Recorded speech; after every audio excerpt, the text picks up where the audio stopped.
Alright, shalom. We are the Hebrew Israelites. Come out here week in and week out to prophesy the downfall of America. And to let the Negroes, Latinos, and Native Americans know that they the true children of Israel spoken of in the Bible. And that the so-called white man is known as Esau or Edom in the Bible. Alright? Want to give all praises to Yahweh Ba'Shem Yahushai, whom the world ignorantly calls Jesus and God. We want to give double honors to our apostles and our elders of GMS, and salutations to the brothers out there teaching truth and sincerity, man. Go ahead, This is Isaiah chapter 62, verse 6. I have set watchmen upon thy walls, O Jerusalem. What shall say? What shall never hold their peace, day nor night? Ye that make mention of the Lord, keep not silence. Isaiah 62 and 6. I've set watchmen upon thy walls. Yeah, we're watchmen, man.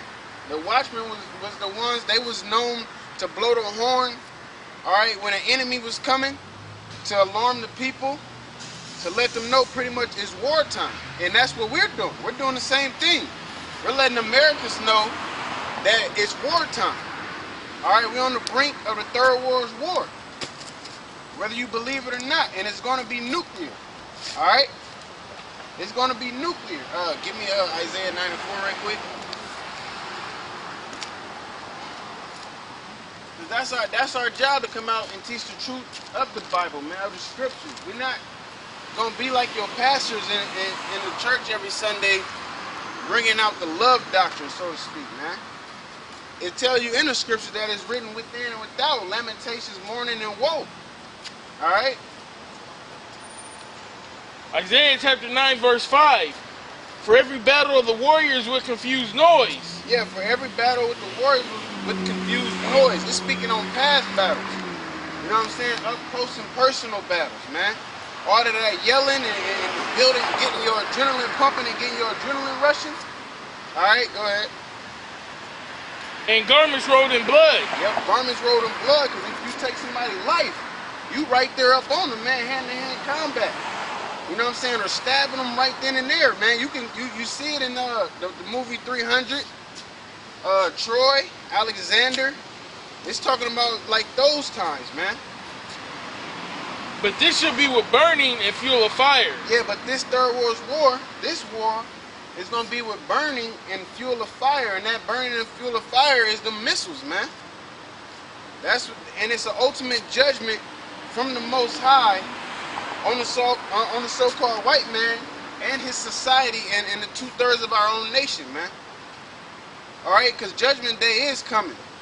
And it's not going to be pretty for most people.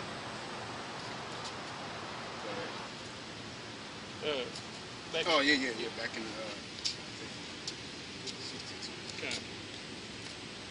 Isaiah 62 and 6. I have set watchmen upon thy walls, O Jerusalem, which shall never hold their peace day nor night. Yeah, which shall never hold their peace day nor night, because, meaning no matter what, man, keep prophesying, all right? Keep letting the people know, and keep letting the so-called white men know, really mainly the elites. Well, really, it boils down to everybody, man.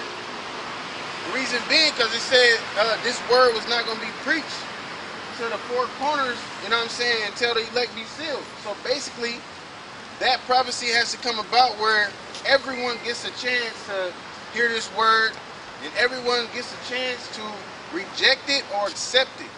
But ultimately, it's still up to the Most High if you accept it or not, man.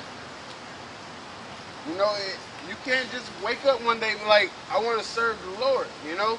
He really got to put it in your spirit, man.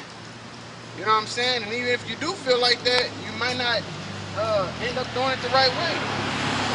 They can use it on the left-hand side if you need, man. To be a stumbling block or something.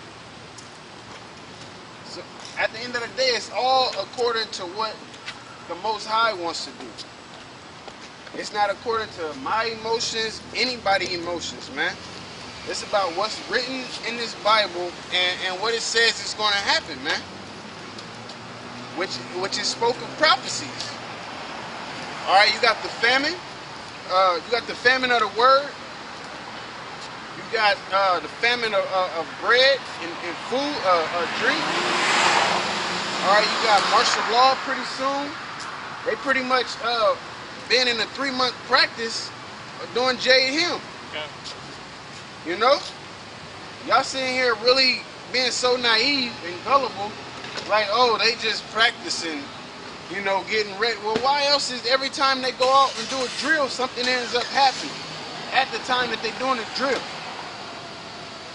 But even if it doesn't happen, man, at this moment, it's going to happen. But even if it doesn't happen at this moment, pretty soon down the line it's going to happen, man. Because eventually, when a famine breaks out, all right, or the economy crash, because the economy is real shitty right now, man. That's what I was about to say. You know, because this thing is going forward, man. It's speeding up. You know, with the Black Monday that happened a few weeks ago, that was just a taste.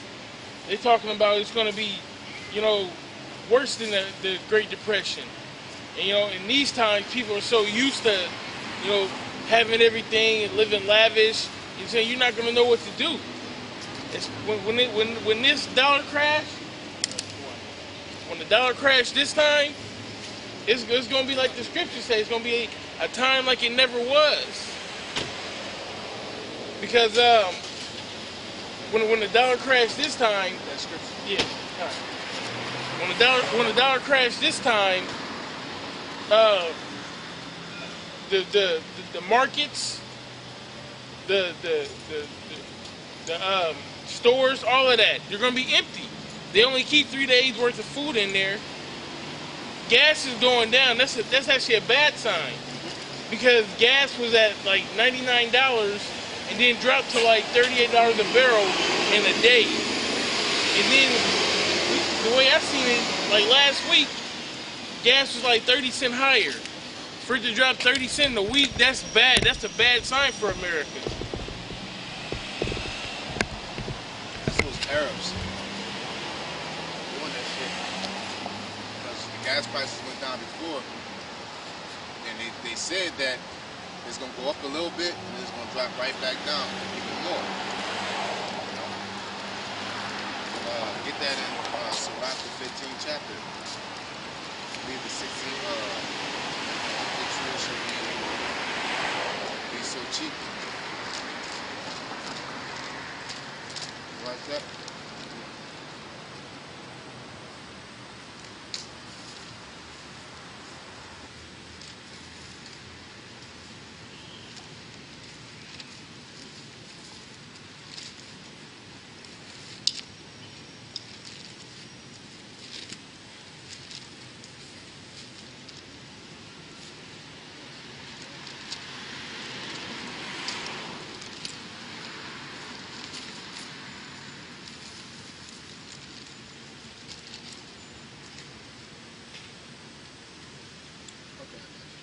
It's 16. Second Ezra chapter 16 verse 21. Behold, victuals shall be so good cheap upon earth. Yeah, victuals. Somebody look up that word victuals for me.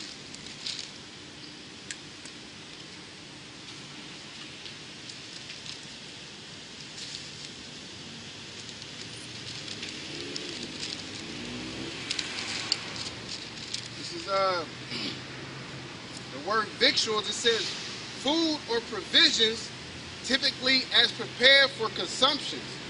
Provide with food or other stores. The word provision is a clause in legal instrument, a law, providing for a particular matter, providing or supplying of something, especially food, food or other necessities, arrangement or preparation. So basically, it's the necessities or daily necessities.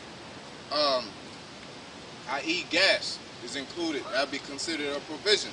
So therefore, it's so cheap among you. You know what I'm saying? And that nobody paying no mind. They think that that's a good thing. You know, that's the results in the Middle East. Okay, but it's impacting America. Okay, go ahead. that they shall think themselves to be in good case. Yeah, but it's not a good case that the gas is going down. Okay? Go ahead. And even then shall evils grow upon earth, sword, famine, and great confusion. That's right. Sword, you got war. Okay? Ukraine, Russia, Syria, Yemen, Iran, Israel, Iran, America. Okay? Go ahead. For many of them that dwell upon earth shall perish of famine, and the other that escape the hunger shall the sword destroy. Yeah, because all these foods that are out right now is GMO based. Okay? So they have control of the food. Really, if it wasn't for that GMO, it wouldn't be no food, because Esau, going back to the curse of Cain, he's destroying the land, man. Okay? He doesn't have that ability to keep the plant life, mostly because he don't keep the land Sabbath, man. Okay? And he don't not till the ground anyway, going back to the, not the pilgrims, no, not the Native Americans, but the people that came before the pilgrims. Who it was? The Dutch that came over here. You know what I'm saying? They died off, and they got killed off, because they don't not till the ground, man. Okay? Was it to that? Good luck.